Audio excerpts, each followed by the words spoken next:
Ya, memang banyak beredar mitos di masyarakat bahwasanya madu asli itu pasti tidak dirubung semut, sementara kalau yang palsu itu pasti dirubung semut. Ini mitos. Madu yang asli pun bisa dirubung oleh semut, karena memang madu ini kan mengandung fruktosa, mengandung glukosa juga. Sebagian oleh standar SNI juga kadar sukrosa pun masih diizinkan beberapa persen. Sukrosa itu kadar gula pasir. Nah, sehingga madu pun akan dirubung semut dengan komposisi seperti itu.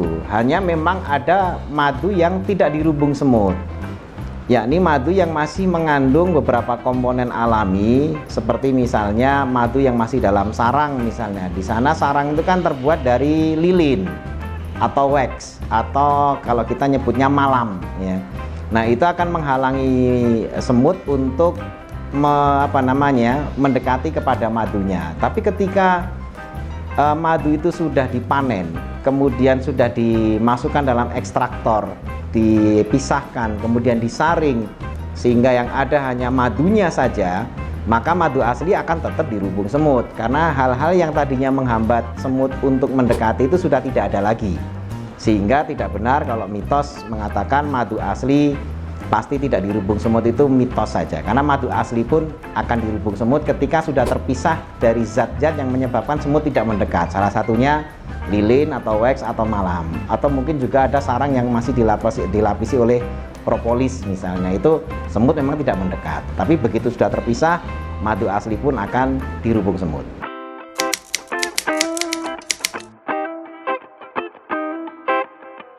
Madu asli tetap bisa mengalami pembekuan karena madu itu juga mengandung air ya. Air dalam suhu tertentu pasti akan mengalami pembekuan, sehingga madu standar SNI yang diizinkan itu mengandung air di bawah 22%. Kalau madunya ini mengandung air yang sedikit, maka pembekuannya juga akan berjalan lambat karena airnya sedikit. Nah, tapi madu asli, madu rimba misalnya, itu rata-rata kadar airnya itu di atas 22%, sehingga kadar airnya itu tinggi, sehingga walaupun asli dimasukkan ke dalam freezer misalnya, ya bisa membeku. Sehingga bisa membeku atau tidak, itu tidak menentukan asli atau tidaknya madu.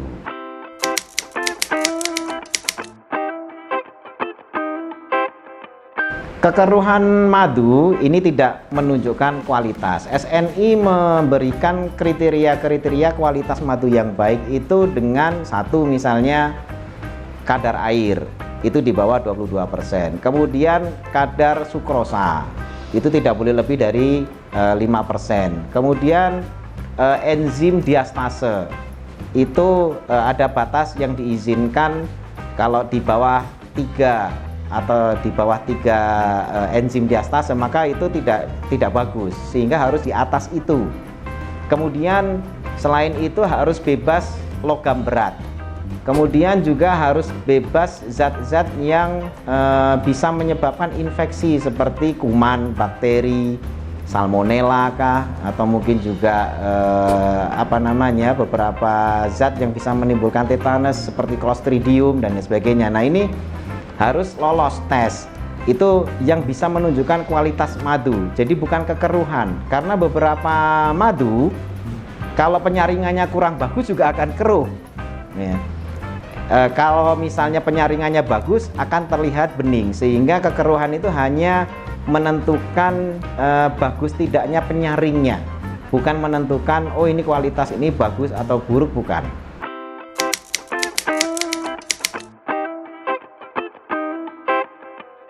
Penderita diabetes boleh mengkonsumsi madu. Sebenarnya bukan masalah diabetes atau bukan diabetes, tapi kadar gulanya saat itu berapa. Ketika penderita diabetes itu kadar gulanya terkontrol dan sedang normal, ya di bawah 150 kah misalnya, maka dia konsumsi madu sebenarnya tidak ada masalah. Tapi ketika dia penderita diabetes, kadar gula startnya aja sudah 300 misalnya, maka konsumsi madu harus hati-hati.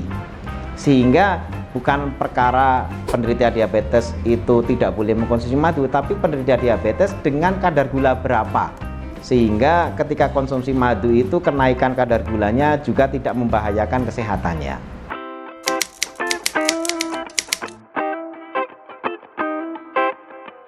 Ya, salah satu mitos yang mungkin banyak beredar adalah telur menjadi matang ketika dicampur madu asli. Kalau madunya nggak asli, telurnya masih mentah saja. Nah, itu juga merupakan mitos yang beredar.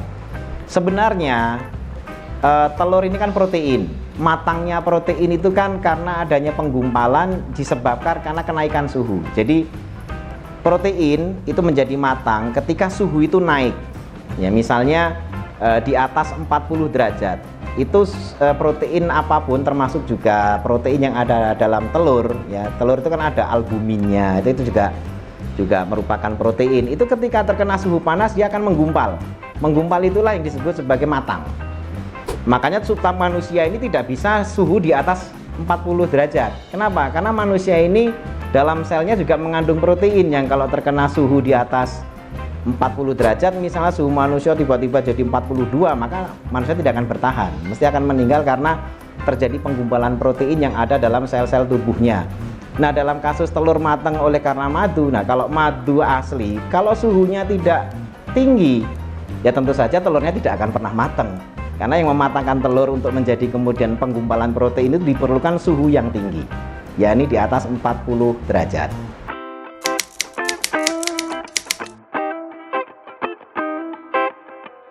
Madu sebenarnya itu kan merupakan karbohidrat atau gula. Ada di sana itu gula simpleks, yakni fruktosa dan glukosa, termasuk juga ada sekadar sukrosanya juga, dan juga ada air.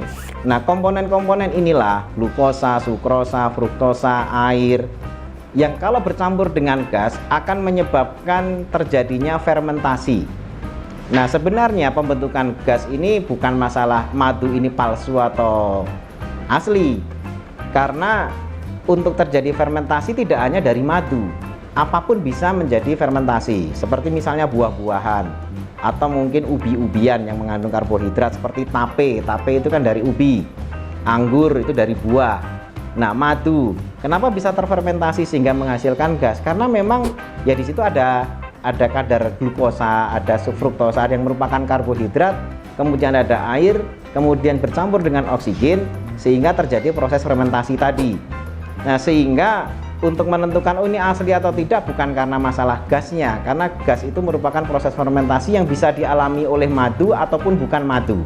Maka patokannya bukan masalah gas yang terbentuk.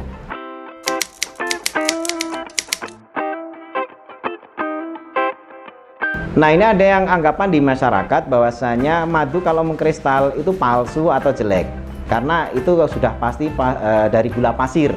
Sebenarnya ini pun juga keliru. Madu yang asli pun bisa mengkristal. Biasanya pengkristalan madu ini berkaitan dengan keseimbangan antara kadar fruktosa dan glukosa. Karena ini merupakan komponen yang terbanyak di dalam madu ini, fruktosa dan glukosa. Ketika fruktosa dan glukosa itu seimbang, disimpan dalam suhu yang rendah misalnya di kulkas, maka dia akan bertahan dari segi dia tidak akan mengkristal. Tapi ketika glukosanya yang kadarnya lebih tinggi, maka glukosa yang tinggi inilah yang berpotensi menyebabkan terjadinya pengkristalan madu. Jadi ketika kita menyimpan madu walaupun asli, tapi kadar glukosa itu komposisinya lebih tinggi, maka akan terjadi pengkristalan. Dan itu tidak menjadikan oh kalau mengkristal itu jelek, bukan. Karena itu nanti disimpan di suhu ruangan lagi, dipanasi sebentar, itu akan menjadi cair lagi dan menjadi normal lagi. Sehingga pengkristalan itu bukan merupakan parameter baik tidaknya madu. Semua madu asli pun bisa mengalami pengkristalan.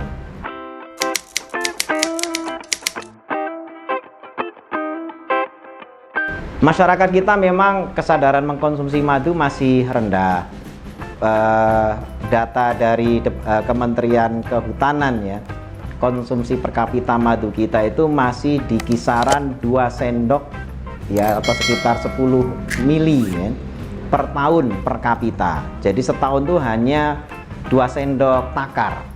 Nah, ini tentu saja kalah dengan beberapa negara di Eropa maupun di Asia seperti Jepang ya.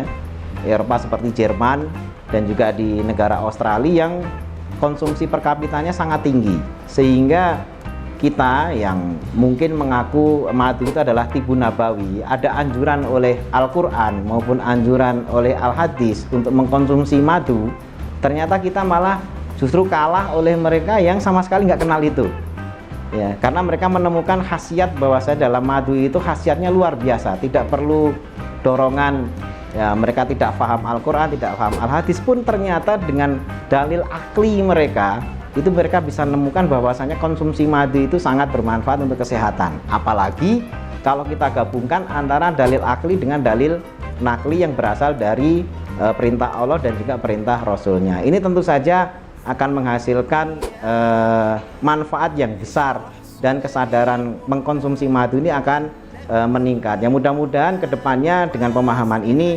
masyarakat akan menyadari betapa pentingnya konsumsi madu untuk kesehatan kita sehari-hari. Rahman ya Rahman, sa'idni ya Rahman, ishrah sadri Qur'an, imla qalbi Qur'an, wasqi hayati Qur'an.